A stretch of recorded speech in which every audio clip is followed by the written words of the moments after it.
اور انہی بہت سارے سفر کے دوران انہوں نے کیلیگرافی یعنی کہ رسم الخط سیکھا، جسے بعد میں قرآن مجید کو لکھنے کے لیے استعمال کیا گیا۔ یہ رسم الخط میں نے سردی اور گرمی کے سفر کے دوران سیکھی ہے۔ ہاشم اللہ کو پیارے ہو گئے، لیکن یہ سردی اور گرمی کے سفر کا سلسلہ چلتا رہا۔ دیکھتے ہی دیکھتے کچھ ہی سالوں میں مکہ اتنا بڑا بزنس ہب بن گیا کہ یمن کے حاکم ابرہہ نے ہاتھیوں کی فوج کے ساتھ مکہ پر چڑھائی کرنے کا فیصلہ کر لیا۔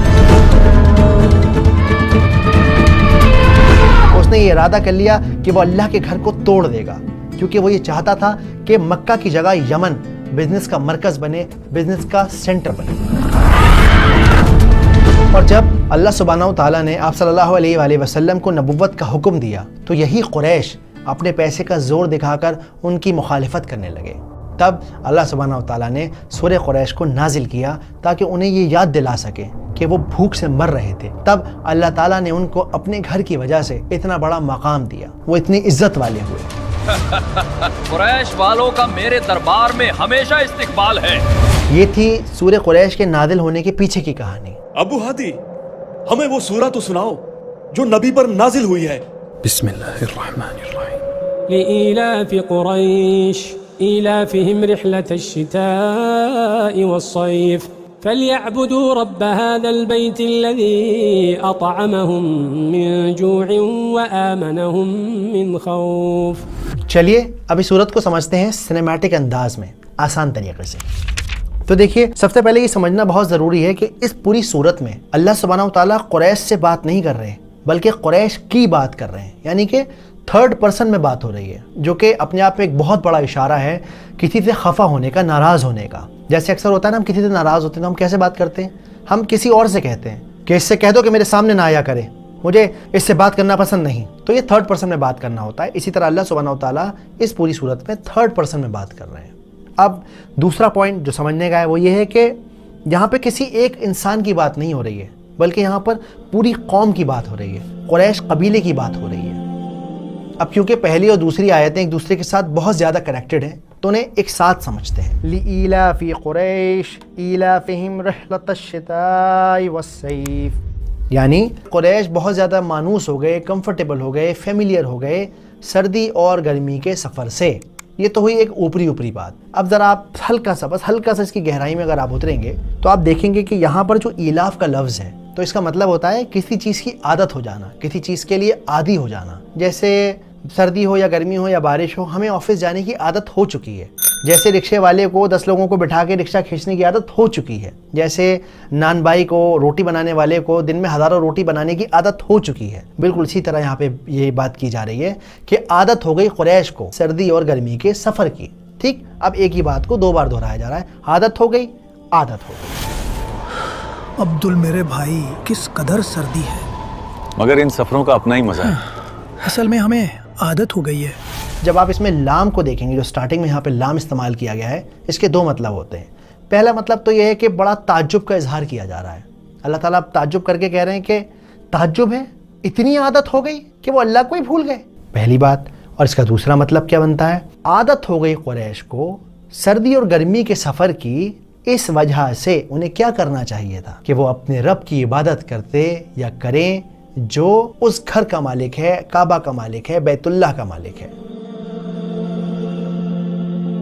تو جب ہم اس آیت کے اوپر غور کرتے ہیں تو ہم دیکھتے ہیں کہ رحلہ کا مطلب ہوتا ہے سفر، اور شتا یعنی کہ ٹھنڈ۔ اب سوچنے کی بات یہ ہے کہ یہاں پر اللہ تعالیٰ نے یہ کیوں کہا کہ ٹھنڈ اور گرمی کے سفر کی عادت ہو گئی؟